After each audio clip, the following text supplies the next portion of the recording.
আর এই হাদিসটা আপনি কেন ভুলে যান যে আল্লাহ রাসূল সাল্লাল্লাহু আলাইহি ওয়াসাল্লাম বলেছেন আল্লাহ ছাড়া যদি কাউকে সেজদা করা যেত, সম্মান বুঝাচ্ছেন, আল্লাহ ছাড়া যদি কাউকে সেজদা করা জায়েজ হতো আমি মেয়েদেরকে বলতাম যেন স্বামীকে সেজদা করে। কেন? কারণ আপনাকে রেসপন্সিবিলিটি, আপনার খাবার, আপনার ফুড, আপনার শেল্টার, আপনার মানে পুরো দায় দায়িত্ব নিজের হাড় ভাঙা পরিশ্রম দিয়ে জীবনের ঝুঁকি নিয়ে স্বামী আপনার জন্য করে। সে আপনার সম্মান পাওয়ার যোগ্য তো? সে কি আপনার সম্মান পাওয়ার যোগ্য নয়? আপনি যদি সম্মানের হক আদায় না করতে পারেন তাহলে আপনি অকৃতজ্ঞ। আর অকৃতজ্ঞ মেয়ে কখনো জান্নাতে যাবে? একটা হাদিসে আছে বেশিরভাগ মেয়ে জাহান্নামে যাওয়ার অন্যতম কারণ হচ্ছে তারা স্বামীর সাথে কুফুরি করে। কি করে? আর সারা জীবন স্বামী ভালোবেসে যায়, ভরণ পোষণ দিয়ে যায়, সব চাহিদা পূরণ করে যায়, একদিন দেখবেন কথা কাটাকাটি হয়েছে, ওই দিন বলে বসবে যে তোমার কাছে আমি কিচ্ছু পাই নাই সারাদিন।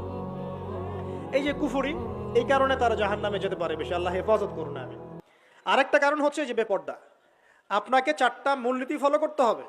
এক, এমন কোনো পোশাক পরবেন না যে পোশাকটা আটো সাটো, যেটা পরলে আপনার গায়ের কাঠামো বোঝা যায়।